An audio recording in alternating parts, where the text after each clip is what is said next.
अखेर आपण ज्याची वाट पाहत होतो ती सत्यता सत्य ठरली। सेनेनट विजय थलपती यांनी सर्वप्रथम मुख्यमंत्री पदाची शपथ घेतली। पहा व्हिडिओ, पहा कसा वाटतो। खरं पाहिलं तर या देशाला म्हणजे भारत देशाला किंवा देश चालवण्यासाठी शिकल्या सवरलेल्या युवा तरुणाची गरज लागते। तेव्हाच कुठे या देशातली गरिबी, दारिद्र्य, जातीवाद, अंधश्रद्धा ही नष्ट होईल। हा देश प्रगती स्वरूपातून चमकल्याशिवाय राहणार नाही। या देशाचा मुखडा बदलल्याशिवाय राहणार नाही।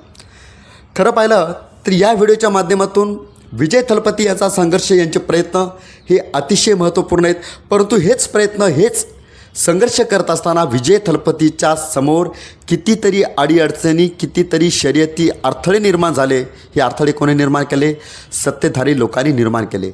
इतक्या दिव्य संकटातून सुद्धा प्रवास करत असताना विजय थलपती मात्र हे डगमगले नाहीत।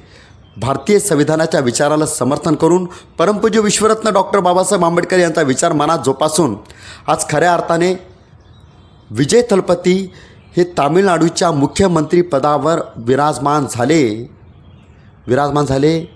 नावासारखा विजयसुद्धा प्राप्त केला। असे ते विजय थलपती आणि याच्या पराक्रमावर खुश झाले असतील कदाचित या देशाचे राष्ट्रपती।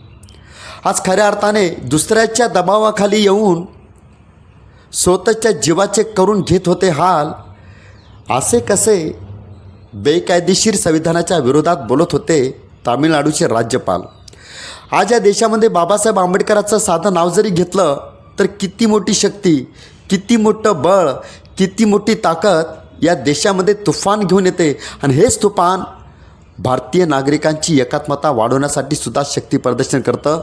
आणि याच तुफानामुळं बाबासाहेब आंबेडकरांच्या विरोधात बोलणाऱ्या लोकांच्या बुडालासुद्धा हादरे बसण्याची शक्यता टाळता येत नाही।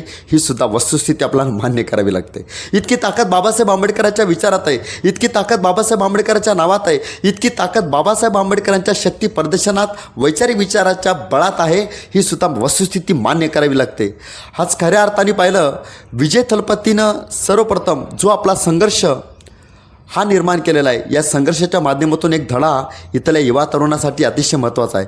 आज विजय थलपतीसारखे अनेक युवा तरुण बाबासाहेब आंबेडकरांच्या विचाराला मानणारे आहेत, तसे सुद्धा आचरणात आणणार आहेत। परंतु गरज आहे आजच्या युवा तरुणांनी विजय थलपतीसारखी सर्वप्रथम हिंमत करणं। आजच्या युवा तरुणांनी खरं जर विजय थलपतीसारखी जर हिंमत केली तरच या देशाला किंमत राहू शकते। अन्यथा हा देश चोराच्या नादी लागून कुठेतरी अडचणीत येण्याची शक्यता टाळता येत नाही। थँक्स।